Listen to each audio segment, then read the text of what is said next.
It is on Wednesday, March 24th, which means it is time once again for another episode of Halatek Hall. I am Michael Halatek, along with my producer, co-host, video, Ivan Vargas. Ivan, how you doing today? I'm good, Mike. I'm good. Like I said, I actually had some audio issues that were going on, but I'm happy to talk Bears. I'm happy to drop that for the moment and talk Bears with you for the next hour and a half. Well, hopefully we found a piece that will help your audio. A lot of things, ups and down lineup. And then they've also done some things to shore up their roster with some valuable depth pieces. And we'll get into those parts, the depth part, in the second half hour of the show. But for the first half hour of the show, we're going to bring back a guest that we had on a few weeks ago, Cam Ellis. Cam is going to join us, and we're going to be talking that quarterback spot. So, Cam, good evening, my friend. Thanks for coming back to our show. Of course. Thanks for having me, guys. How you doing? Doing well, man. So the Bears let Trubisky go. He has since signed with Buffalo. Rumor has it that they're trying to trade Nick Foles. I don't know what validity there is to that. Might be something to try to keep the natives from being too restless in Bear fandom. But we didn't get the quarterback everybody was hoping for. So, and that, of course, was the trade rumors that started about 3.5 weeks ago when Russell Wilson from Seattle, through a message through his agent, said Russell doesn't want to be traded, but if he does get traded, he would like to go to, among other teams, the Chicago Bears, which threw everybody into a tailspin. And apparently the Bears made a significant offer to Seattle that was this close until Pete Carroll decided to shoot it down. Yeah. And from what I heard as well, Russell Wilson really wanted to come here. I had heard that he was enamored with it sounds funny to say considering what the organization has been like for the last, however, pick as many years as you want, but he was enamored with the organization. He was enamored with the idea of, saving the organization, not saving, but being the guy in the organization that finally delivered at that position. I think he was enamored with the market here, obviously being a huge city. So it's interesting for me to see that it's probably not happening this offseason, but it does seem like it's something that the two teams might revisit down the road, just because, you see the national reporters all talking about how it's not happening, but they're still talking about it, and maybe it's a back burner, and then you go and get Andy Dalton on basically a 1-year contract. So I'm curious if there's something more, if Chicago fans are going to have to be a little patient through a probably not great season, and this gets revisited again next year when they don't have a $39-40 million cap hit or whatever if they trade him. Cam, do they have – well, I'll say this. Is there a sense to you of Russell Wilson just using this as leverage? Because for me, Russell, you started to see the problems. Like, you started to hear the problems recently. I mean, like, it's right now. You just heard it because Russell out of nowhere kind of made this known to the public and made his frustrations known to everybody else. But how much of this is leverage? Just not to leave Seattle, but to get Seattle to, hey, wake up, or I will leave. Like you said, there's a possibility of revisiting this next season. I see the Bears as of right now. It's going to be Andy Dalton and a rookie quarterback for the most part. So for me, how much? Like I said, how much is this leverage from Russell Wilson, and how much of this is like realistic? I think it's certainly possible that it's leverage in some sense. I don't necessarily think it's leverage in terms of money because he's already making a very large amount of money, and well earned. And I think I think he could have scared or said, hey, Seattle, it's time to let me throw the ball occasionally, or it's time to put some guys who can actually play offensive line in front of me. I think that's personally possible. it doesn't seem like it worked super well if that was the case. Right. I do think that there was a legitimate wish for him to see if there was a better situation out there. I had heard that he was very interested in coming to Chicago, but not just that, and that I heard that he was very unhappy in Seattle, and that it's Pete Carroll's team, as is very clear that from all the reports talking about how it was a done deal, and then Pete Carroll came in, at the 11th hour and said, no, it's not. The ownership in Seattle is very hands off. It's very much Pete Carroll's organization up there. So I think maybe there is some. I don't know if he really just won't show up to training camp. I think that he will, and I think that you're right. Part of it was to say, hey guys, I like being the face of the Seahawks, but if you guys don't do anything, I can move on and be totally fine with not being the face of the Seahawks. But I think there was, I would probably say it's 90-10 wanting to be somewhere else versus trying to leverage it into, a better offensive line or whatever it is. It's it's the story that's never ending. Yeah. It's been quite. It's almost, if it wasn't for the fact that it was the Bears involved in this, it'd actually be kind of funny. Russell Wilson has a base salary of $19 million, and his prorated signing bonus for this year is $13 million. So he has a cap number for this year of $32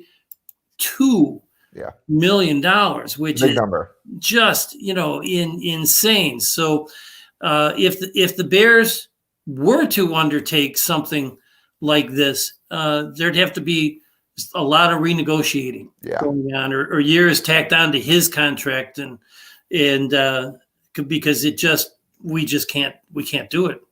The last time I looked, the Bears were $2 million under the cap after all of the moves that they made, and so let's talk about the moves at quarterback. Cam, of course, Trubisky walked. He has since signed with Buffalo, and the funniest thing I saw somewhere is somebody posted on Twitter that Buffalo now has the best two quarterbacks in the AFC East. Yeah, I think I'm probably taking Cam Newton over Mitch Trubisky. I think I'm probably taking Sam Darnold over Mitch Trubisky. But right, it is a weird state to be in when Buffalo just has an embarrassing amount of riches on their team right now. So Trubisky walks. I think he signed for what, $3.5 million? Yeah, something like that. I don't know off the top of my head, but it was pretty low. It was, yeah. And the Bears kind of, well, it was very Pace-esque, if I can use that word, because nobody saw Dalton coming. Mm-hmm. And all of a sudden, the Bears are signing Andy Dalton, and everybody. That Mitch contract was about 3.5. It's at 2.5, but I think it's like a 1.5 guarantee. So it's like about like 3.5. So thanks, Ivan. I appreciate you looking that up. So Dalton comes on board, and the Chicago media just goes nuts. I don't know how well you know the talk show host on 670, but I lost a lot of respect for Lawrence Holmes the other day with his rant, because it was just absolutely ridiculous. Dan Orlovsky went on a rant about the Bears. And then right after both of those rants came the news that San Francisco was interested in Andy Dalton. And I'm wondering if Lawrence Holmes and Dan Orlovsky would have had the same rant about the management in San Francisco if they would have signed Andy Dalton. Number one. Number two, Andy Dalton is a 3-time Pro Bowler. He's a 3-time Pro Bowler in an era during which the AFC has quarterbacks like Andrew Luck, Ben Roethlisberger, Phillip Rivers, and a guy by the name of Brady, and he still made it to the Pro Bowl 3 times. He took a terrible Cincinnati team to the playoffs 3 or 4 times. In 2016, he was voted by the players as one of the top 100 in the league, coming in at number 35. So, Cam, what's so bad about Andy Dalton? I don't think there's anything so bad about Andy Dalton. And when they signed this, I sort of said to myself, oh, everyone's going to hate this immediately. And then in 3 months, everyone's going to come around on it, because I think that's generally, given what else is happening, I think context is really important here. And I think that's probably why a lot of people within the Chicago media, like you said, like Dan Orlovsky, like Lawrence, were angry, is that it's not that it's Andy Dalton, because Andy Dalton, like you said, he's fine. He is a replacement level quarterback who is better than Mitch Trubisky, and he is certainly better than Nick Foles was last year. So I expect Andy Dalton to be fine. I think it's just that it wasn't Russell Wilson, which is obviously, when you think you're real close to Russell Wilson and you land on Andy Dalton, I get that anger. I understand that frustration. And 2, I think if the general consensus from the McCaskies was that, it's Nagy and Pace's prove it year, that, hey, we know the status quo is not going to cut it. We're giving this team 1 more year to get it done and to show that, they're players in this market and that they know what they're doing. I'm not sure if a 1-year deal for Andy Dalton is really a ringing endorsement of their backs being up against the wall. I think that's, and if you can't get Russell Wilson, you can't get Russell Wilson. You could throw the deed to the team at Seattle, and if they say no, we're not trading him, they're not trading him. So that there's part of that to it. But I think that to shoot for as high as they did in terms of Russell Wilson, in the beginning of this Deshaun Watson rumors, Deshaun Watson they were involved in, to go from that to immediately turning around and saying, well, here's Andy Dalton, that'll work, right? Even if we're going to, bring back Allen Robinson, even if we're going to make a run at Kenny Golladay, it's not a great look. Maybe it'll work because, like you said, he's a totally acceptable quarterback. He knows Bill Lazor. He may be able to work in Nagy's system of, pre-snap reads and all that a little better than Trubisky or Foles did. But when everyone had their hopes up for it was probably like a week, 10 days of, hey, this is when you hear Adam Schefter saying this is real, they're really working on a deal to bring a all-pro Hall of Fame quarterback in the middle of his prime to Chicago, and it ends up being Andy Dalton. I get that anger. I understand the frustration. But I think by August, by June even, I think people are going to say, hey, look, let's see what Andy Dalton can do, because there are some pieces on offense. If Andy Dalton is even the 15th, 16th best quarterback in football, that's leagues better than the Bears have gotten for 2 or 3 years, if not more. So there's hope there, but I understand why people are mad just because of what it could have been and what it looked like it was going to be. Well, part of the frustration was, I think the Bears bark kind of biting them in the ass. Right. Because that end of the year press conference, I mean, Cam, correct me if I'm wrong, the way that they described it was supposed to be Russell Wilson or bust. You know what I mean? It was supposed to be Deshaun Watson or bust. And you settling for Andy Dalton, I understand seeing that prize and settling for the consolation, but in my opinion, like I said, initially I was like, you got to be fucking, you got to be kidding me. Sorry, Mike, I'm not going to swear this time. I'm like, you got to be kidding me. But as the day literally the day went on, I considered what you had left and your options, and you're going to get caught, and the Bears being caught come draft day. Not drafting a rookie quarterback, sitting on their hands and knees, waiting for Russell Wilson, and Russell never coming. Seattle never relinquishing Russell Wilson. I could see them showing up to training camp without that. It was a possibility. They had to strike, and why not an Andy Dalton when you pit him with his with the offensive coordinator that was able to get the most out of him? I could see that working, a veteran quarterback, and honestly, they preach competence. We've been talking about just a little competence at the quarterback position. Why not Andy Dalton? No, I think those are great points. I think Bears fans will end up being more happy than they're used to being in the last 2 or 3 years with the quarterback play. I think some of this frustration also stems from the fact that signing Andy Dalton to a 1-year contract certainly doesn't seem like a move someone would make if they were on the hot seat, And all of a sudden, with the thing that blew up the other day, that Ryan Pace's contract date and I guess came off the website or something. It was very smoke and mirrors, and the Bears, in their end of year press conference, refused to talk about how long the contracts were because it wasn't pertinent, which was sort of a weird excuse for that. But I think that it certainly signals that Ryan Pace has more leeway within the organization than I think Bears fans are comfortable with, or the most Bears fans, I should say, are comfortable with at this point. So I feel bad for Andy Dalton because he's certainly got a lot of crap for stuff that he probably on his own doesn't deserve, right? Because he's a fine quarterback.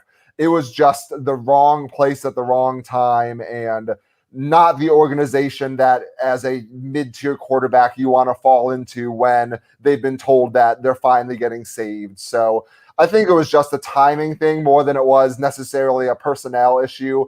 And like I said, I do expect that I think people are going to warm up to him soon. I think that people were pretty pleased with his press conference. I thought that he had some good answers. I thought that he was generally well received there.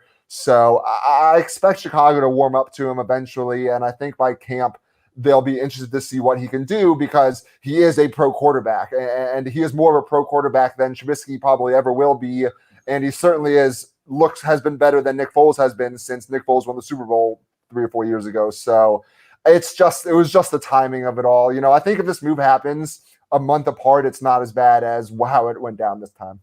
Do you think? Let me go back up for a minute. Cam, is the NFL expecting to have a normal offseason?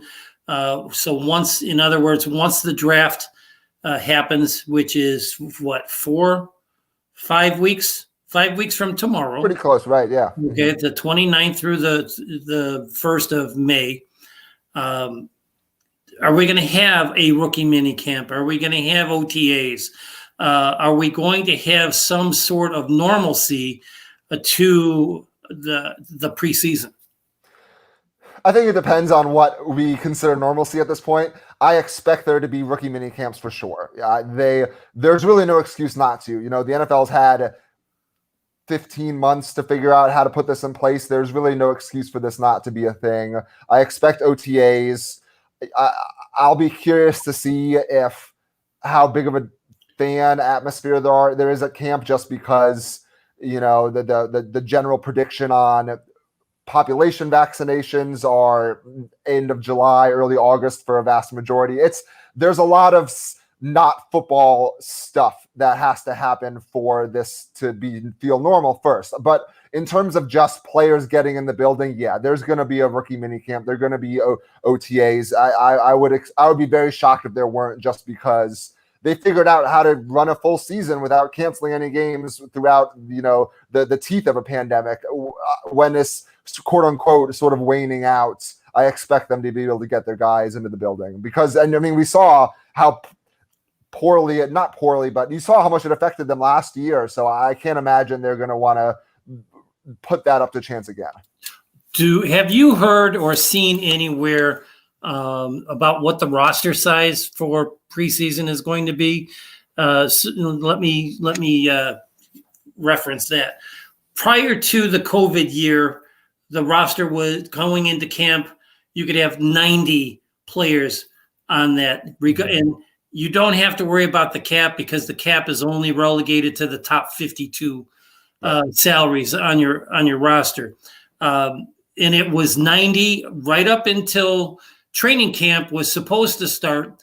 And then because of with no preseason games and everything else that happened during the COVID summer, they cut 10 players right away. So they ended up going into camp with just 80. So the question is, have you heard whether or not there's going to be 80 or 90 going into camp this year? That's a really good question. I hadn't thought about it at all. So, no, I haven't heard. I expect it to be 90 just for the same reasons that I expect the OTAs and the rookie mini camps to happen, because they've had a year to figure this out. And I expect by the time training camp rolls around, a fairly large majority of the population will be vaccinated to the point where people feel a little more safe outside, and things can feel a little more normal in terms of operating. So, or at least that's the hope. That's what they think. So I expect it to be 90. I have not heard for sure. It would be surprising to me again if it wasn't 90, just because I expect the NFL has always sort of had the benefit of time in terms of, they didn't have to cancel in the middle of a year like the NBA did, or, the soccer leagues did, or the hockey leagues did. They had some time, and they're going to have time again because camps don't open up until mid-July, late July at the latest. So I expect this calendar year of football in terms of camps and off-season activity to look pretty normal, at least within the building. Are fans going to be around in the same capacity that they've always been? Maybe not. But I think fans are already at games in 30, 40, 50% capacity. So I expect league rules are ahead of fan attendance, if that makes sense. Like if they can have fans and things, I think that league rules are going to probably seem pretty normal. So I imagine it's going to be back at 90. With the, it's mentioned, you said about fans, I do believe that both the White Sox and the Cubs announced that they can have a maximum of 10,000 fans in the stadium starting April 1st. Yeah. Which is nice to see. So I'm sure by September, that number is going to be increased. It'll be increased regardless, because just the size of the stadium compared to the size of the stadiums on the north and south sides. But and there are some basketball arenas. There's some hockey NHL arenas that are allowing fans in. Yeah. Of course, that hasn't happened in Chicago yet. I don't know why, but for Andy Dalton's sake, I hope he doesn't attend a Bulls game. I hope everybody that's watching knows what that is reference to. And when we talk about quarterbacks, somebody threw out a reference on Twitter that I'm old enough to know, but it was the announcement that Deshaun Watson was going to be the new quarterback for the Mean Machine. Okay. I hope, Ivan, do you know what I'm talking about? Oh, I know exactly what you're talking about. Okay. that had to be the funniest line in this, which is just a horrible situation down in Houston. And I swear to God, I woke up this morning and I could have sworn I saw a message pop up on my iPad that Houston had announced that they were cutting Deshaun Watson, but of course it was just a dream. But it was just weird. If I thought it was fun, it was as real as it is that I'm talking to the two of you tonight. Right. So just some crazy things going on down there, and fabricated or not, that's a situation that, in retrospect, I'm glad the Bears didn't get involved in. Yeah, it would have been a messy first couple of weeks, months for the Bears had it happened. I don't know. It seems like from everything I'm reading that it hasn't necessarily dissuaded teams from expressing their interest yet. I can't imagine that will be the case until the lawsuits proceed or criminal files or charges, if that ends up being the case. The NFL has time and time again historically been a very lenient place to work in terms of what they allow, and if you're good at playing football. So it's a fascinating is maybe not the right word. It is a wild story to follow, and it is something that I have no doubt someone within the Bears building is probably happy that they didn't go as hard as they did for Watson as they did for Wilson, excuse me, when they did, I should say, just because it would have been a messy start. So let's go back 4 years ago, and if the Bears would have drafted Deshaun Watson like everybody expected, and of course would have picked up his fifth-year option, and he ended up with this same scenario in Chicago, because there's a lot of nice places to get a massage with a happy ending in Chicago. It would be a travesty going on in Chicago as well. Yeah, it would be messy for sure. No pun intended. Hey, we've got you for a couple more minutes, and so while we have you on, Cam, we just got done talking about Dalton being on a 1-year deal. He's got a couple of voided years tacked on to ease the cap pressure, but that's 1 year. So that kind of puts him in an Alex Smith, Kansas City 2017 mode, for lack of a better explanation. So if you're the Bears, are you moving up in the draft to try to get one of the top 4? Are you going to stand pat at 20 and hope that Mac Jones is the 5th rated quarterback, that he falls, or are you going to trade back to accumulate draft capital and invest in a guy like Munn from Texas State or Trask from Florida? I'd be trading back. I don't think Mac Jones is going to be there at 20. I'd be at this point very surprised if he was. If the Bears find a way to creatively not sell the farm to move up to 15 or 11 or 12 or 13, and they want to roll the dice, so be it.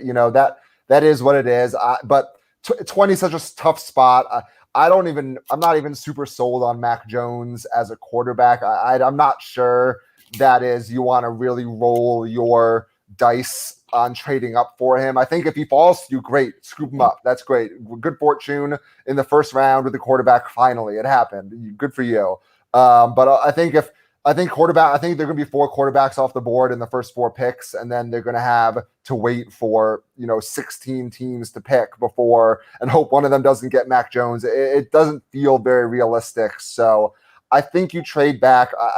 I think there's going to be such a heavy quarterback and skill position top that there's a lot of offensive line depth in this draft. There's a lot of depth within the 2nd and 3rd rounds that I think that people can make their team a lot better and pretty quick. And Ryan Pace is good at finding, for all his flaws and all his warts, Ryan Pace is good at finding that type of talent that can just plug and play real quickly outside of quarterback, obviously. So I think you trade back. I think it's time to sort of recoup some of that capital.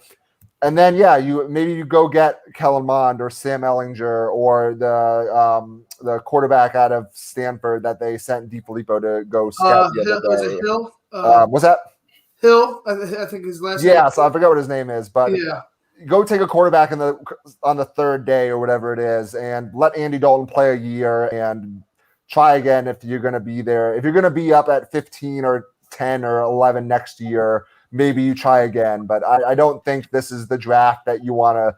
I don't think you want to hemorrhage your entire. Uh-oh.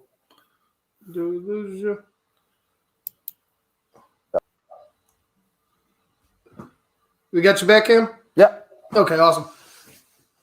You lost the fire. Yeah, at hemorrhage, I think. Yeah, I was gonna say, I just don't think you want to sell the farm to trade up for Mac Jones. I think that reeks of desperation, and the Bears clearly haven't been acting desperate this whole offseason, as you can see. So I don't think they're going to start doing that now. Yeah, and it's frustrating because, like I said, George's bark was bigger than his bite, but they kind of were in a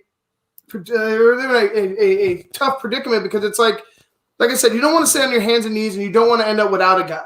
But as far as this draft goes, do you, like you said, do you want to go and risk trading up to get into the top 10 and there's nobody to be found, or you hit on the wrong guy again? You know what I'm saying? Like you get the wrong guy again. I feel like a later a later round draft pick at quarterback could be the way the Bears are thinking. And I'm just talking, not the way that I want to go. I'm trying to think the way they think. And I could see a trade back and them making them giving the justification that they didn't want to trade the farm. They wanted to go ahead and collect draft capital and do pretty much all the things that Ryan Pace said he was going to do, but really hasn't done. Right. So I feel like that's more or less the way they're going to go. Do you think that if they don't trade up, or if they don't trade back and they don't trade up, do you think they just say, hey, we're going to go ahead and get a second-tier guy anyway and draft an offensive lineman first? Or there's been rumors of a receiver at 20. Do you think they go ahead and take another position? Yeah, I do. I think that at 20, they would be in a really good spot to get one of the best offensive linemen in a very, very good offensive lineman draft. A receiver would surprise me a little bit. I guess maybe you're getting a guy in the more than likely scenario that Allen Robinson isn't back after this season or this season at all. So I guess it wouldn't totally surprise me, but I think the offensive line is just so glaring in terms of you could get a real good player on the offensive line who could probably start day one and be very good at 20. And I don't think the Bears have the luxury of saying, let's play around with a gadget guy who's going to fit into Matt Nagy's system and he'll get 3 catches a game or whatever it is. I think you really have to go. You build off a good team, unless you have Pat Mahomes in the NFL today, is built from the offensive line out. So you have to go invest in there. And the Bears' offensive line looked good at the end of last year, but I'm not sure if that was the answer. And, Sam Mustipher and Alex Bars, these guys are good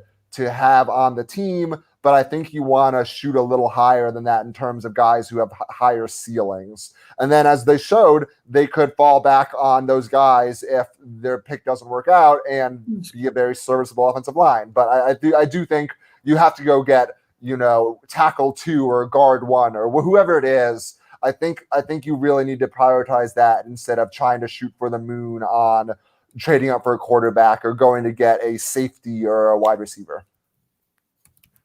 All right. Hey, Cam, it's been a pleasure. I wish you could stay. I know you said you could only stick around for the first 30 minutes. It's been a real pleasure to have you back on.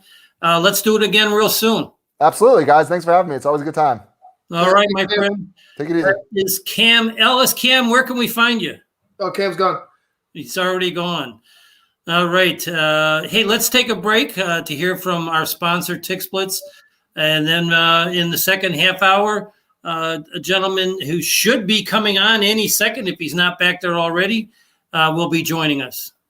I just heard my favorite band is in town. I'd love to get good seats, but everywhere I've looked, the ticket sites have crazy service fees. Haven't you heard of TickSplits? Who? TickSplits. They don't gouge you with crazy fees. The price they advertise is the price you pay, plus a small delivery fee. Never pay service fees again. Go to TIXBLITZ.com today. TickSplits.com. Guaranteed seats, low prices. That's TickSplits.com. Every ticket, every venue, everywhere. And, of course, use promo code SportsZone for 5% off your entire bill. 10,000 people can get into Wrigley. 10,000 people can get into Sox Park, whatever name you want to call it by. Comiskey, the new Comiskey, U.S. Cellular, guaranteed rate, Sox Park, you name it.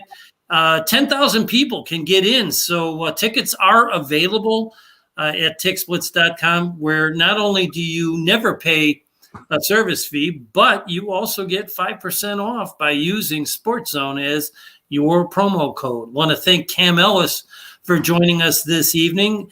And now for the second time around for our next guest, if you're a Bears fan, hell, if you're a Chicago sports fan, you got to check out Faiz Sports Talk on YouTube. Faizan Karachi. Hey, good evening and welcome back to the Halatek Hall show, Faiz. Hey, good to be back, and thanks for having me again. It was always a pleasure to chat with you guys. I think we need to get you on more often, my friend. It's just been timing has been bad. I know that you've been invited several times, but we just couldn't make it until finally today. Yeah, schedule's been crazy. Off season's been crazy, and I know it's been really difficult to obviously find some time. But hey, we're here now. That's all that matters. So let's rock and roll. So Faiz, have the Bears Twitter went crazy. Lawrence Holmes went crazy. Dan Orlovsky went crazy when the Bears announced that they were signing Andy Dalton, who's just a guy that it took a terrible Cincinnati Bengals team to the playoffs several years, was a 3-time Pro Bowler in the AFC when guys like Andrew Luck and Tom Brady, Ben Roethlisberger, and a guy by the name of Rivers were all in their primes. But of course, 74 wins as a quarterback compared to Cutler's 51 as a Bear. He doesn't seem to be such a bad guy. What was your take when the signing first was announced, and what's your take today? When the signing first was announced, I just thought it was a disaster. And here's the thing. Look, I try to be optimistic when it comes to the Bears and any moves that they make. But it was just hard for me to be optimistic about this one because signing Andy Dalton to me felt like a desperation move. It was a move at the time when they made it where I didn't feel like, all these teams are like trying to sign Andy Dalton and we need to make this move. No, that was Ryan Pace hearing no from the Seattle Seahawks after he sent the offer for Russell Wilson. And he heard no one time and he freaked out and he's like, okay, they said no, I need to go grab a quarterback. No, you don't. You can be patient. It's a long off season. The free agency pool for quarterbacks was not that great. So Andy Dalton was in the mix with a bunch of Ryan Fitzpatrick's, Jameis Winston's, guys like that. So there's not much of a drop-off, if you will. So to me, I didn't like the move at the time. I thought it was a little too desperate. I would have been a fan of them maybe trading for another guy, maybe like Gardner Minshew, maybe, Sam Darnold, if you will. So I've warmed up to it very little, but a little bit more. But it still is where something I need to see what they're going to do at that quarterback position. Because if Andy Dalton is the only thing they do and he's a starter come week 1, 2021, then I think Ryan Pace is in big trouble. Well, let's kind of go into that a little bit more. You weren't sitting in the green room when we had Cam Ellis on earlier, and we kind of talked about this. And to my mind, Andy Dalton is the 2017 version of Alex Smith. He's going to start. He's going to mentor a Bears rookie quarterback. Now, of course, Kansas City had a guy by the name of Mahomes sitting in the wings, and we have no idea who that quarterback is going to be this year. But there's a lot of good quarterbacks in this draft.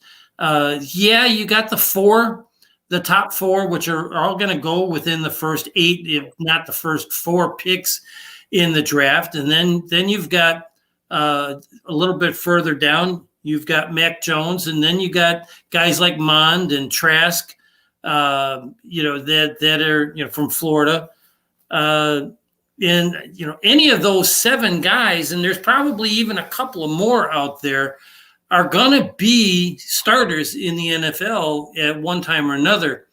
So if you're the Bears, are you trading up? Are you standing pat? Or are you going to trade back?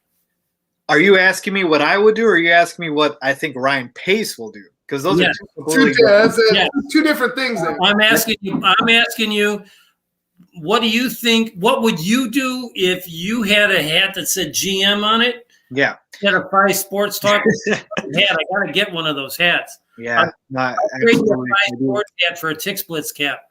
Yeah, maybe when I start merchandise, I can cook you guys up. But to answer your question, if I was the GM, if I'm the GM, I am drafting a quarterback. Because here's the thing.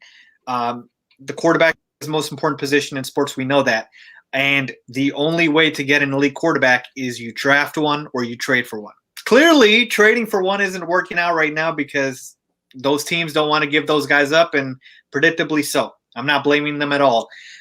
But the next best option is you draft the guy. Now, the reason I asked you whether you're asking me if I was the GM or if Ryan Pace was the GM, is because the answer, if Ryan Pace is the GM, would have been to trade for a quarterback and not draft one in the draft, because I am under the impression this is his last year in Chicago. And if it's your last year, I'm not sure if you want to tie that last year to a rookie quarterback. Now, I could be wrong, and there could be some sort of an under-the-table handshake agreement between the McCaskies and Pace and Nagy, and we don't know.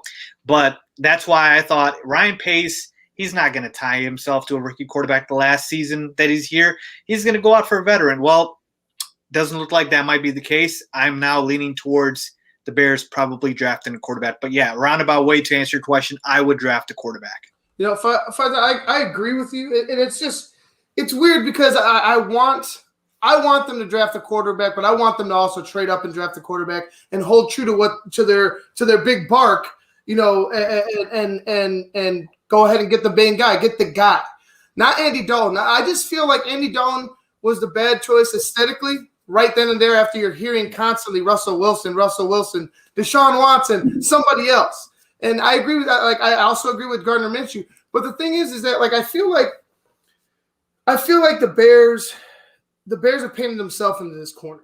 So sitting at number 20, if I were the GM, if I were Ryan Pace, if I'm Ryan Pace and thinking like Ryan Pace, I'm thinking trade back, or I'm thinking stay pat and draft a O tackle, and we're living with Andy Dalton, because Ryan Pace is the guy that once he has conviction on his guy, he will ride and die with him.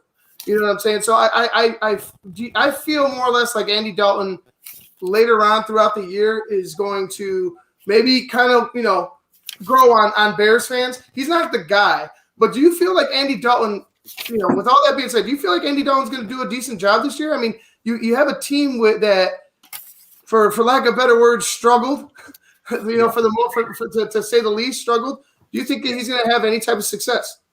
So there's two ways of looking at this. Andy Dalton, compared to the modern day elite NFL quarterback, is not going to be anywhere close to that. But compared to the elite version of a Bears quarterback, yeah, Andy Dalton might be able to match that. And that's not saying much. And again, this is why I always tell Bears fans, listen, just because we haven't had an elite quarterback in our history doesn't mean the standards have to be low here. You know, people are saying if Andy Dalton ends up throwing for 4,000 yards and 30-plus touchdowns, you know, that's a Bears record right there, and automatically that means he's going to be great and we should keep him. Well, no, that's pretty average for, you know, a solid quarterback in the NFL today, numbers-wise.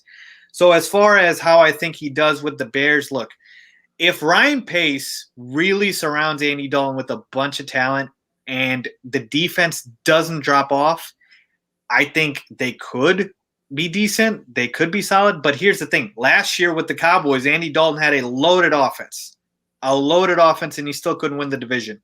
Now, they didn't have a very good defense, and that's where I said if the Bears defense doesn't drop off, then we're talking here. So I think literally everything has to align perfectly for Andy Dalton to have, you know, I would say a good amount of success with the Bears. Otherwise, I see this as, quite frankly, a 4-5 win team at the rate it's going right now. And one more thing, you know, you spoke on the Ryan Pace's job, you know, security.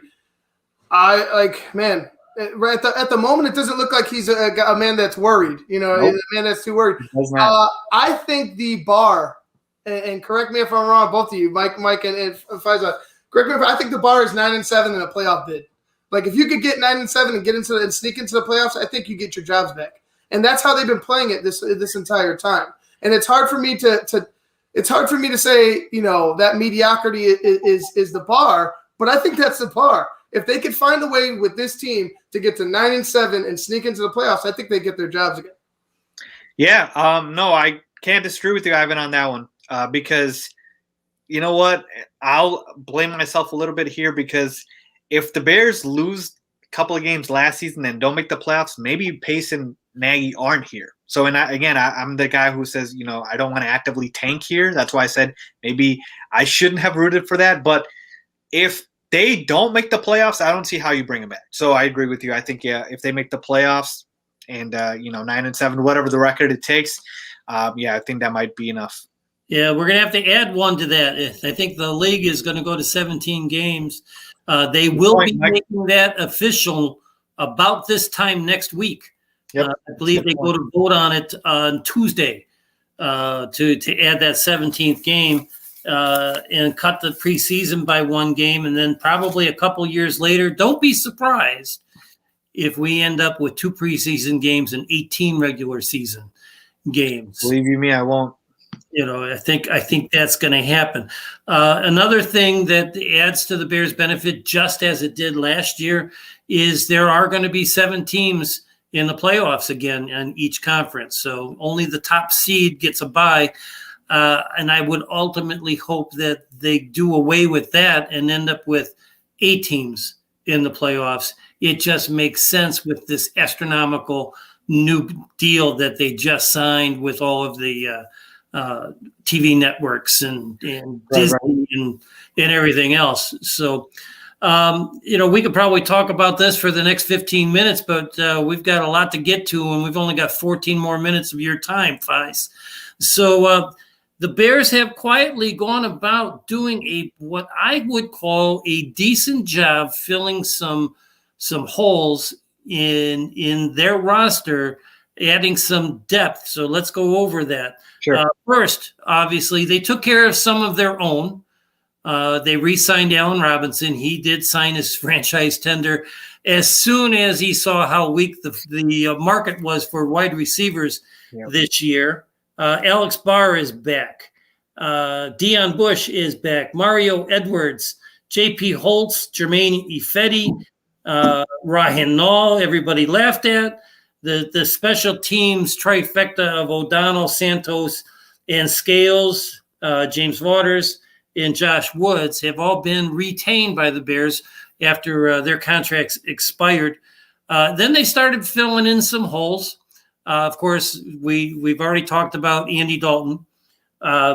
Jeremiah Adechu, linebacker out of Denver, has received some really good praises from the Chicago the press because he's an added guy to the rush to keep that rotation fresh.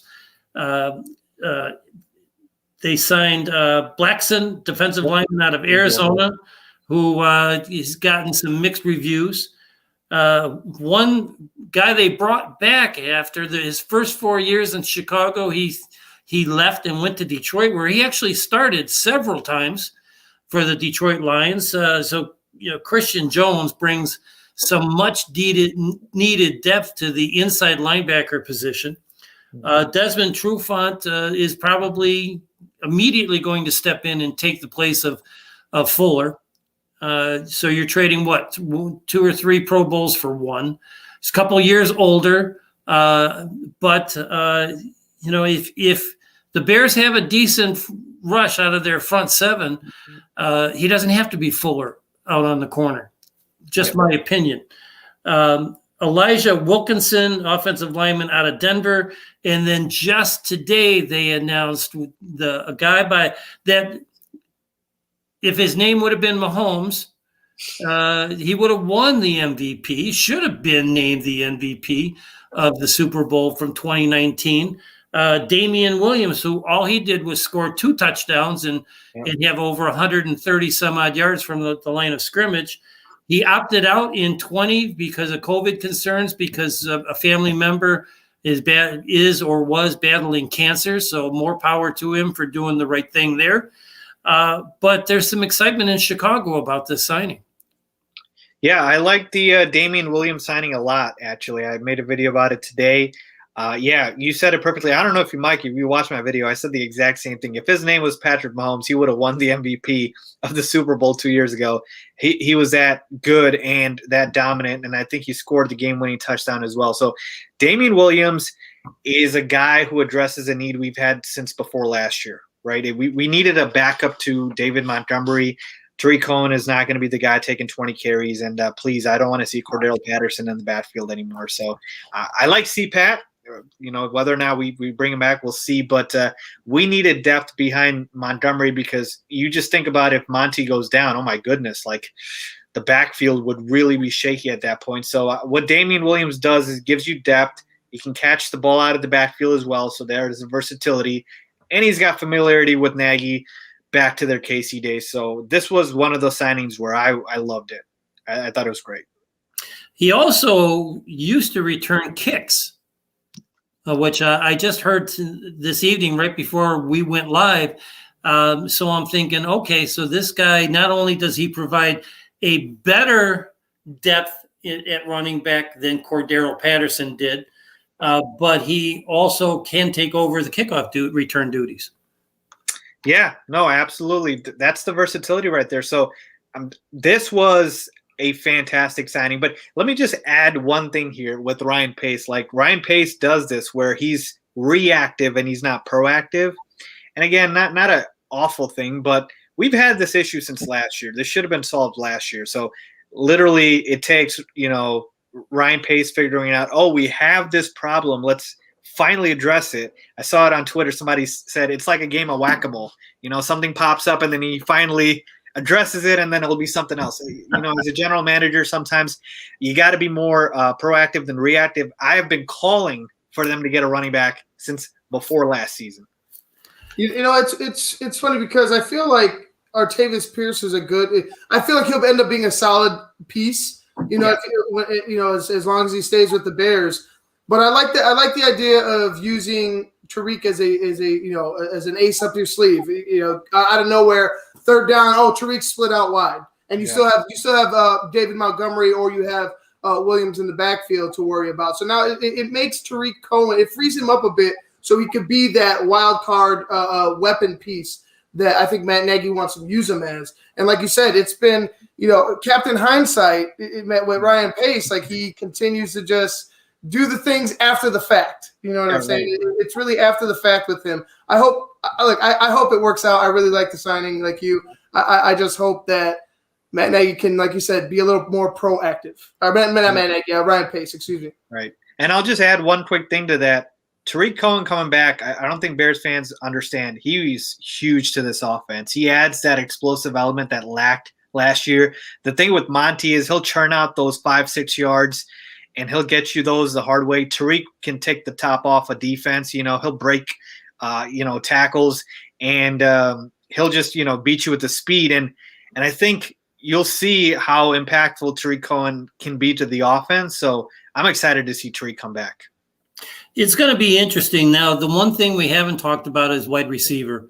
Yep. Now, we did get Allen Robinson back, okay, which is a huge, if we don't get Robinson back, we've got a lot of other problems. Right. But now we've got Anthony Miller, who, we've heard that he's been offered in trade. Doesn't seem like there's a lot of takers for him. He definitely moved down the depth chart with when Darnell Mooney really started to shine. And the nice part about Darnell Mooney, Fies, is if you go back and look at the Bears receivers that have been drafted, they never see the field their rookie year. Yep. Well, Ridley never saw the field. Wims never saw the field. I'm quite frankly, I'm surprised Wims is still on the team after what he did against New Orleans. And then Miller did the same thing against New Orleans in the playoff game. You can't let that guy get to you, and he got to both of those receivers. So, this is an interesting, this mock draft. And I don't know if you've done any mock drafts. Have you done any mock drafts at all? I have not personally done one yet, but I've seen a bunch. I'm going to throw something at you. Sure. Let's hear it. We got about 4 minutes left here. I did a mock draft yesterday. I can't remember the draft site that I did it on, but for some, and this mock site allows trades. Okay. I think I traded down with every draft choice except for 2.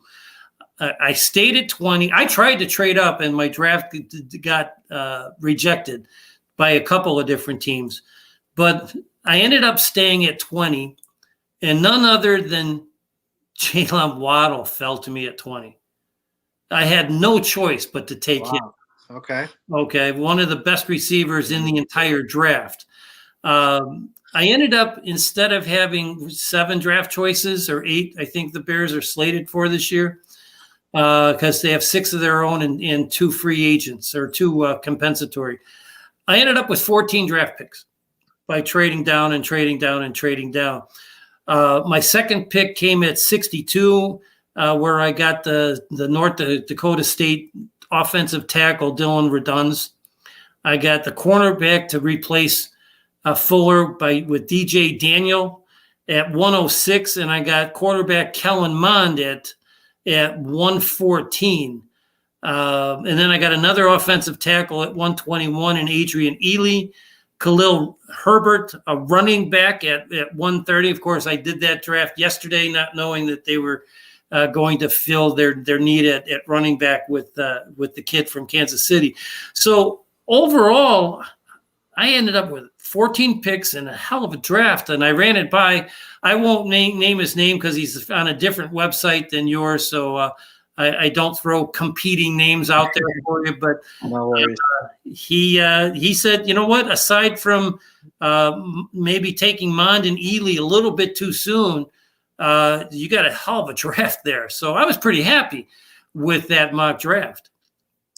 Yeah, and here's the thing for me: if I could, like, this is going to sound ridiculous. If I could take a quarterback with every pick the Bears had, I would. Like, this is the thing, Mike. Like, this roster is average to above average at every position group there is besides quarterback.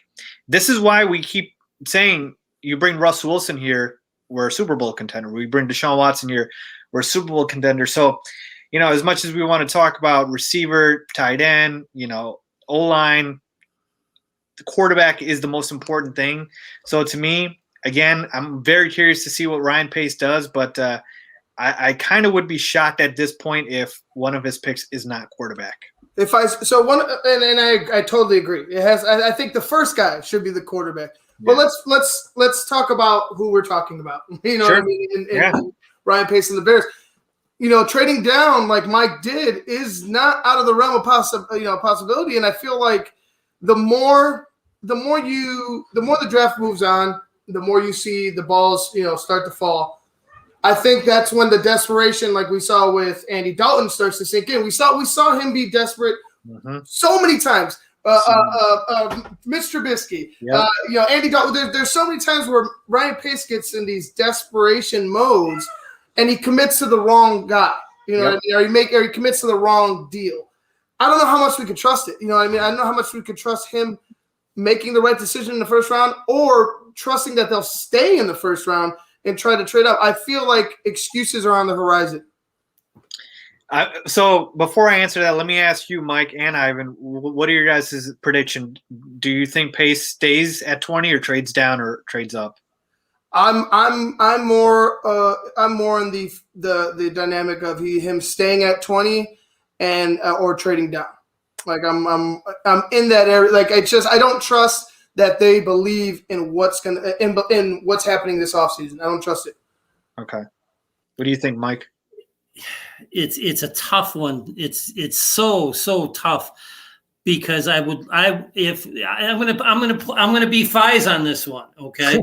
If it was me, all right. Okay, I'm probably trading down to collect. Look at what I did in this draft we just talked about. I'm hanging on to 20 as long as I can.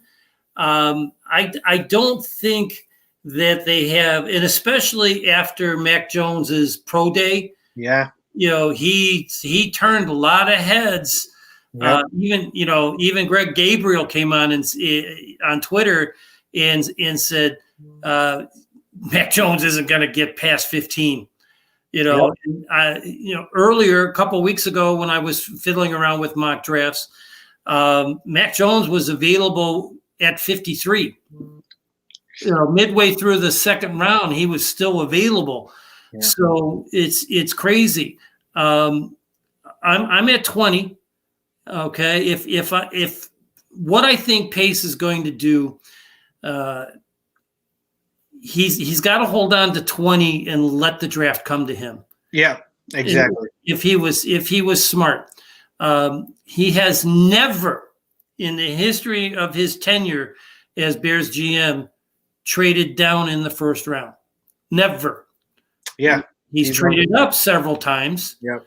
Okay. I got jerseys on my wall of some of the guys he drafted in the first round that are no longer with the team.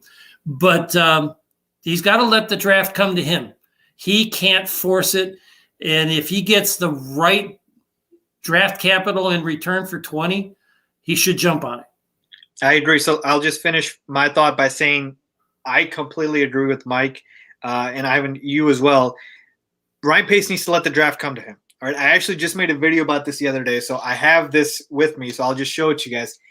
If you guys can see it, yep. If it's one of these guys right here that are gone by 20 or you think will be gone by 20, I included Kyle Trask. He probably will still be there. But let's say the line's at Mac Jones, right?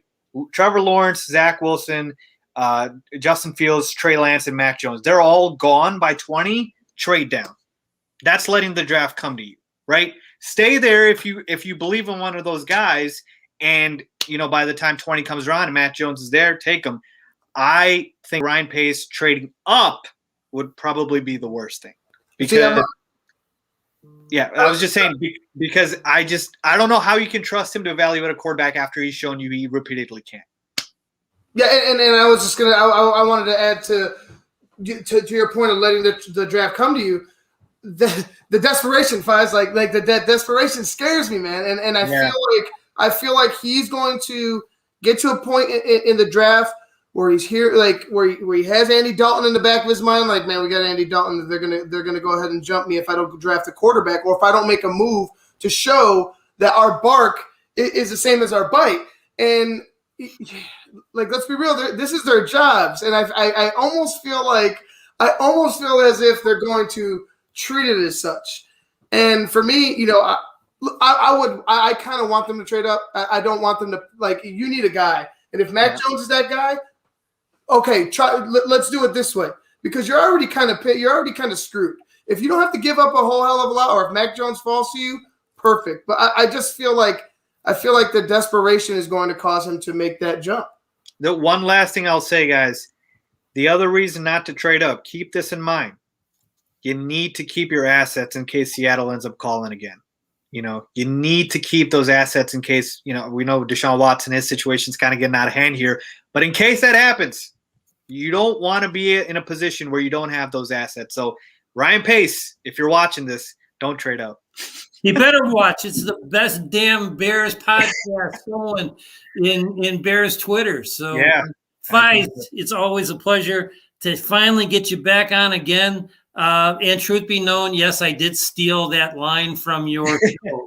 Don't call it stealing, Mike. It's borrowing. I love it. Thank you. I watch you religiously with your Bears stuff. I am not a fan of basketball like you. Yeah. I lost all my although since I live in Wisconsin, I kind of like this guy that wears the number 34 for the Buck. Yeah. Giannis. the guy is just absolutely amazing. But when what was that guard that Chicago got out of Memphis a couple years ago? And he tore up his knee and he won the MVP. Derrick Rose. Yeah, I don't want to mention his name because he cheated. I'm sorry. He cost Memphis a national title because he had someone take his ACTs to get into college. So I ended up just falling completely out of – I became disenfranchised from the Bulls organization. And, I quite honestly – don't care what they do anymore. So that's a story that falls through the cracks, and I feel like Mike, you're probably like one of the few people that remember that holds on to that one, because I totally forgot that was a issue. Yeah, I totally forgot about that. There is a ton of worthless knowledge packed into the 6 inches between my hands. But one thing that Fies. You haven't been on our show. You probably don't watch our show as often as you should, but when it comes to Bears history, there's not a lot of guys that can compete. None. This guy right here. So, hey, Fies, we're beyond your time. I promised you 30 minutes, and it's been 35. So I know you've got to get going because you always have such a tremendously busy schedule. But please, let's figure out a way to get you on our show more often. Sounds good, Mike. Appreciate it, Ivan. Thank you, guys. All right. Always a pleasure. We'll see you soon.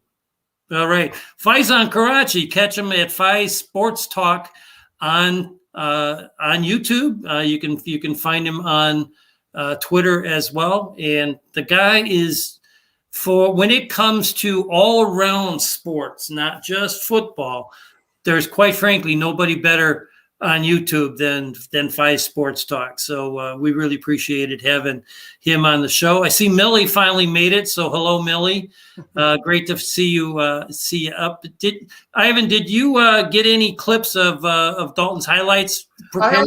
I have the interview saved. I couldn't find any. I couldn't get into any clips, but I do have his interview saved. And there's a couple things in there that I think are important to notice. And not only that they made him the starter right away, but just like his overall exception of what he's walking into to come to Chicago. Well, I think, I had a past relationship with Bill Lazor, which was one, and just seeing at this point in my career, you want to join a team that is competitive, that is doing things the right way, is trending in the right direction. And to get a chance to come in and start for a team like this, I mean, that's a great opportunity for me and just for my future and my career and everything. You're talking as if you're the starter. What kind of assurances have you been given by the Bears that they're done at quarterback, that they're not going to be making any other moves to bring in more competition for you? They told me I was a starter. That was one of the reasons why I wanted to come here. And so every conversation I've had has been that. What can you bring to this quarterback position that has been missing? What kind of a quarterback on and off the field are Bears fans getting? Well, for me, I'm only going to talk about me. I'm a guy that brings a lot of experience. I've played in a lot of games. That have done a lot in this league. And so for me, I think that's a big part of it. It's not just about the game of football. It's bigger than that. The impact that we can make with this platform that we have is getting involved in the community and all the different areas of it. And, for me, being a great teammate, doing everything that I can to help this team, this city, and bring a lot of excitement. So I think that's one thing that I'm sure people have seen me from afar and don't know a ton, but hopefully people get to know me as time goes on. It's funny because we talked to both Faizan and Cam about Andy Dalton kind of making his presence felt in Chicago kind of easing an acceptance towards him. And the easiest way to do that, Mike, is win football games. And to me, I think the way that Andy's coming in, looking at this like a second chance. And I think Dallas, he explained to it in that press conference. I know we only had a little bit, but he explained to it as he had a different mentality going into last season, going to Dallas, because he's like, all right, I'm Dak's the guy. He's like, Dak's the guy. I'm Dak's support. And then all of a sudden tragedy strikes, you know what I mean? And he gets thrown in. He has to run all it's a different mentality going into a team knowing you're the starter. You're the day one starter. This is your team. For me, I feel like Andy Dalton, I think he's feeling like this is an opportunity for him to make it really big in Chicago. And not as far as you're going to have a long career. I think he could make it an impact immediately and keep this team afloat offensively. And I mean, good on him. Like the guy he doesn't look like he's phased. He looks like he really wants the opportunity to show the Chicago fans that, hey, I know what you heard about me from the media and watching me from afar. But like he said, he has accomplished things in this league. He has gotten to the playoffs consistently. He's gotten to the playoffs at one point in his career. And you know what? It's a weird situation because I'm frustrated with the Bears, but I'm not, just like Mitch. I'm not angry at Mitch or Andy. I just hope that they could perform. You're on mute, Mike. You're on on mute, Mike. Yeah. I'm Yeah, on there mute. it goes. What the hell? Oh, I put it on mute when we put the video on. Sorry about that. Hey, it's a live show, people.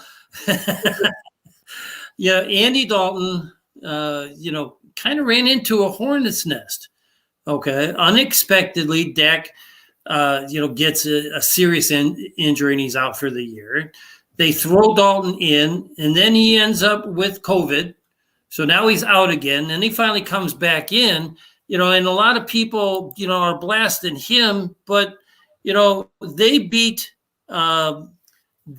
Cincinnati, San Francisco, the Eagles. They won 3 of their last 4 games to get into a position to fight for a playoff spot, even though they ended up losing to the Giants and finished at 6-10. But they ended up, I don't have the time to go back to look at what his stats were. But Dalton kind of played pretty damn well in those last few games of the season, considering everything that he had to go through. And like it was mentioned before, the defense for Dallas was atrocious. The defense for Dallas was non-existent in some games, and the Dallas offense, even with Dak was on a record pace. I know you still have to play the games, but Dak was just keeping them in every single game up until his injury. And honestly, I feel like with a defense that could complement an offense that has playmakers, or at least has guys that at least has kind of like solid quality, because I don't think anybody's a superstar on the Bears offense. Maybe yet. I mean, maybe you could find maybe Komet blooms into one, or maybe Darnell Mooney. I got it. Why don't we just trade the Bears offense for Dallas's offense? Right. That'll work. You're in it.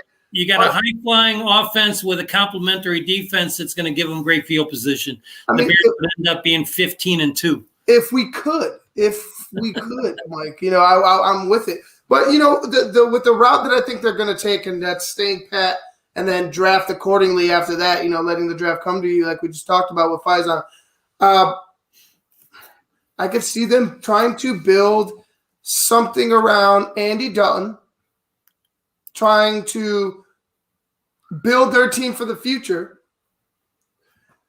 and still trying to compete. And to me, that's drafting offensive linemen and players, like you said, players that can play now. And to Ryan Pace's credit, he finds those guys that are ready to play right now. So I'm gonna go over. I was going over this. You kind of went off the air for a minute when I was talking to Fies at the end, and I did do a mock draft and I did exactly what I subscribed to. Hold on to your top pick, let the draft come to you, and then start wheeling and dealing thereafter. And I held on to my pick in the first round. And none other than Alabama wide receiver Jalen Waddle fell to me at 20. So I had no choice but having to take him. At 62, the one of the top offensive tackles was still available from North Dakota State, and Dylan Reduns. And then I started trading back. And I think almost every one of my picks were trading back. I think I traded back every pick that I had except for 2. So at 106, I ended up filling the quarterback need with DJ Daniel. I took the quarterback out of Texas. I think it's Texas A&M or Tech, Kellen Mond. Adrian Ely, offensive tackle. Khalil Herbert, a running back. Robert Rochelle, a cornerback. Jacoby Stevens, a safety. Ashari Crosswell, another safety at 192. An offensive guard by the name of Robert, I can't even read my own writing, Halsey or somebody like that.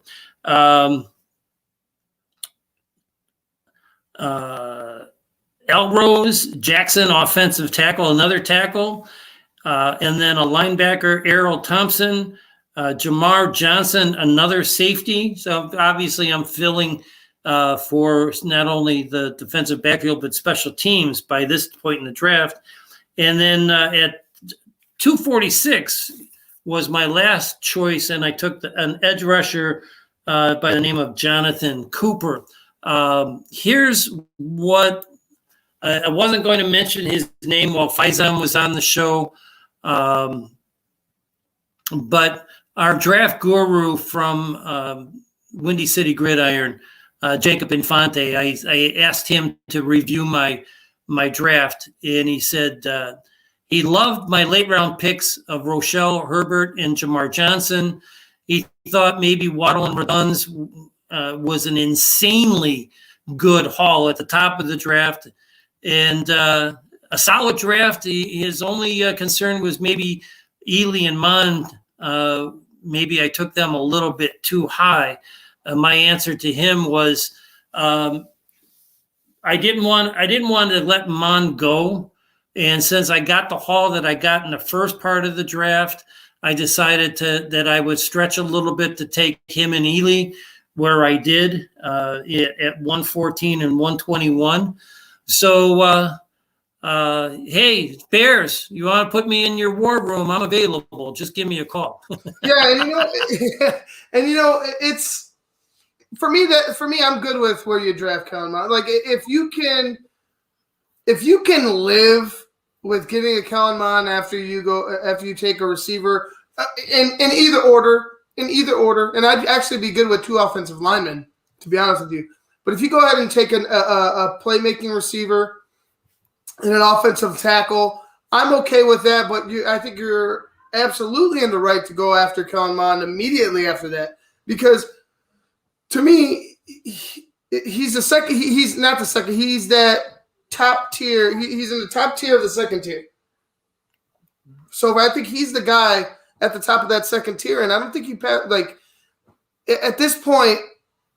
You don't pass up a guy like that, because then you're risking the rest of the draft with guys that we know aren't going to suffice at the quarterback position. It might not even be in the league, in a couple of years. So I think Kellen Mond is a really good pick late. I think he'll be at worst, I think he'll be a serviceable backup, but and at best, I think he could be a real surprise. But I don't think you can let a guy like that slip, especially if you think he has that kind of talent.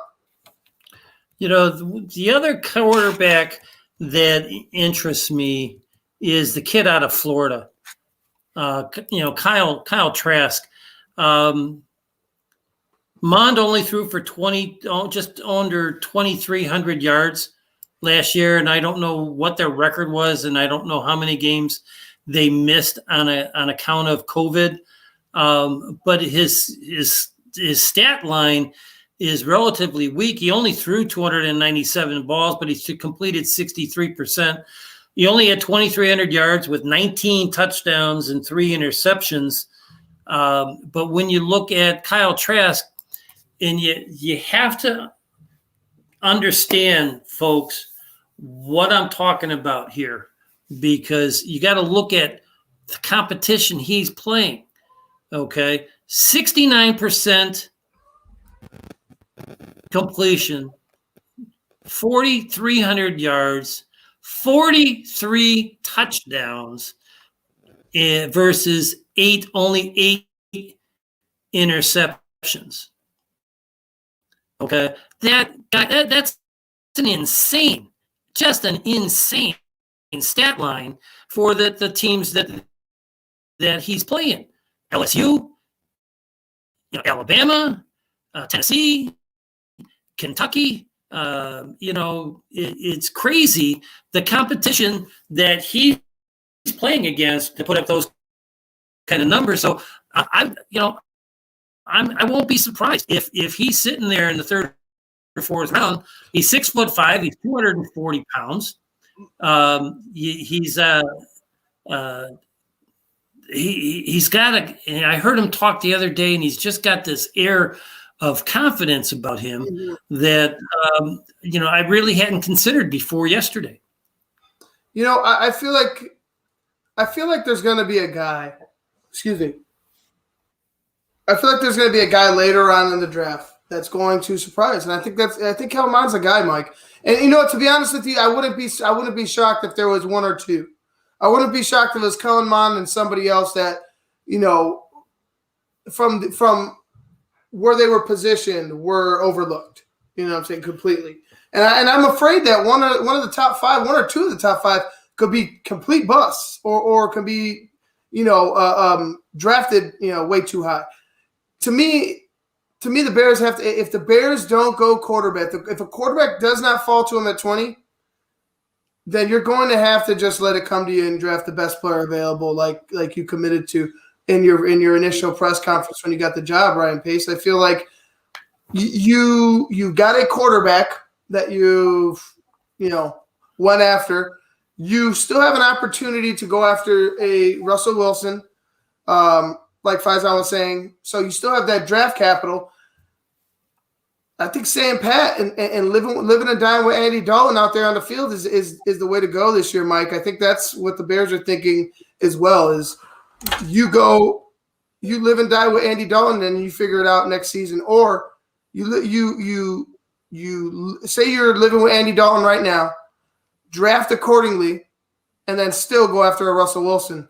When June comes around, but those are wishes. Those are wishes and hopes, Mike. You know what I mean?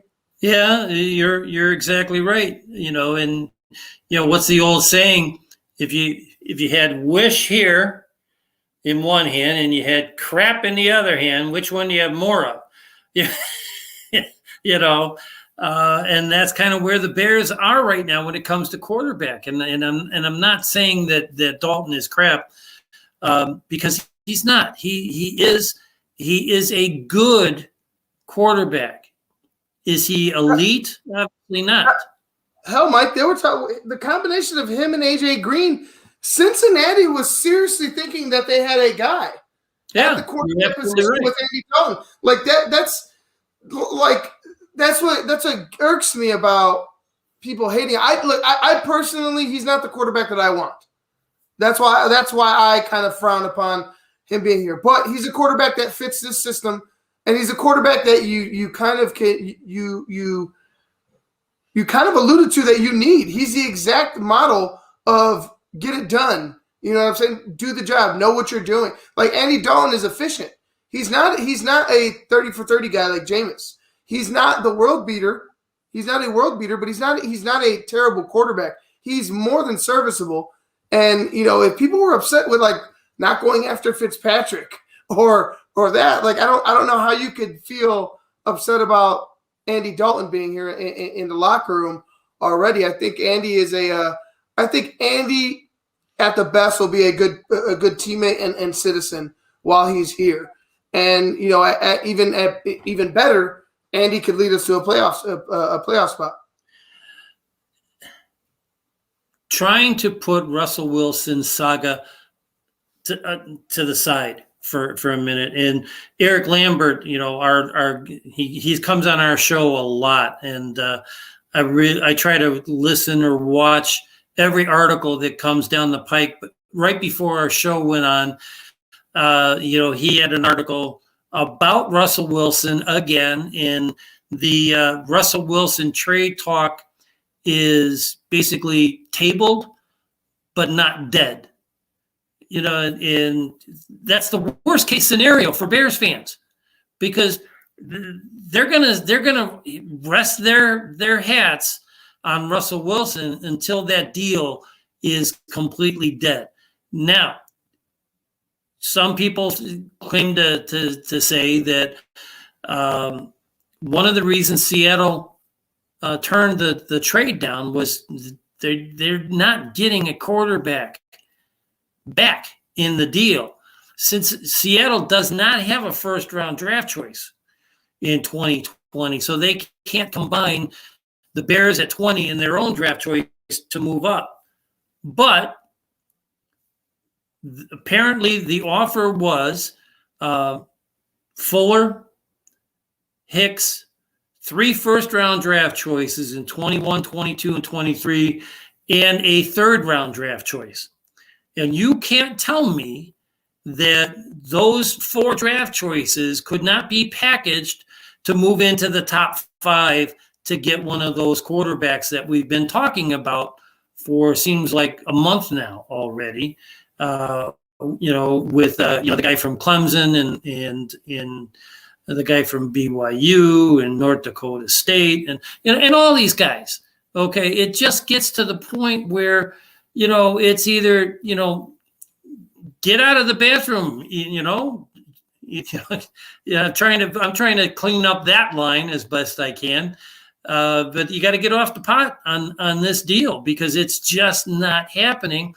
And the more and more the press talk about it, and I love Eric Lambert. Don't get me wrong, Eric, if you're watching. But it's time to put the Russell Wilson talk out of everybody's mind and concentrate on what we have rather than what we're wishing for, because that wish just doesn't seem like it's going to come to fruition anytime soon. I agree, Mike. I agree. Sitting on your hands and waiting and hoping, like you said, you got hope and you got crap. It's hard. It was a tough position that they painted themselves into. It's a tough corner that they painted themselves into.